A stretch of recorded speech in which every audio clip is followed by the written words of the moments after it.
Okay, this is a quick video that explains how Virginia solved its labor shortage. And just to be clear, Jamestown expanded and grew and then eventually became the colony of Virginia. So Jamestown was just a little town and then eventually became the large colony, which became the state of Virginia. So John Rolfe brought tobacco, and this made the colony profitable. And so the tobacco was worth a fortune. And whenever you look at the price of something, one of the biggest factors when something's really expensive is there's a big demand for it. And so this is what was going on in Europe. There's a growing demand for tobacco. And so tobacco is an American plant.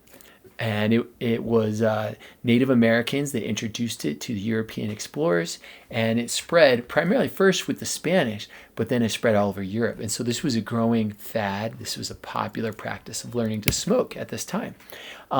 King James said this about smoking in 1604. Smoking is a custom loathsome to the eye, hateful to the nose, harmful to the brain, dangerous to the lungs, and in the black, stinking fume thereof, nearest resembling the horrible Stygian smoke of the pit that is bottomless. And so this is King James saying that smoking is like the fires of hell, is basically what he's saying. So he didn't like it. But even though the king was against it, it still became a real popular practice. And this is a painting done about this time. It's in the Metropolitan Museum of Art. And smoking is becoming really popular throughout Europe in the 1600s. And this provides an opportunity for people to make a lot of money. And so, and if you came to Virginia, if you paid for your own trip there, they would give you 50 acres of land. And if you paid for another person, they would give you another 50 acres. So if you paid for yourself and another person, that's 100 acres of land. 1 acre is the size of a football field. And so you would have all this land, and you would have a cash crop that was worth a fortune. The main thing you needed is you had to somehow transform this thick forest with trees, sometimes 12 feet wide. And you'd have to chop those down and turn them into a functioning farm. And that was super labor intensive, meaning it would just require tons of labor, of work. So what did they need? They had the land, they had a cash crop, they needed labor. And so what did they turn to? They turned to a system called indentured servants. And this is where they would agree, someone would agree to come to America if the farmer paid for their passage in exchange for that person being willing to work for a period of years, kind of like a slave.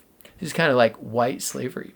And so they were usually poor, they were usually young males, usually less skilled, and they wanted opportunity, they wanted to come to America. They couldn't afford a passage, but a farmer in America would be willing to pay for their passage if they agreed to work for that farmer for a period of years. So that's kind of how indentured servants worked. And so this is, we're going to skip that one. This is the contract of what it would say.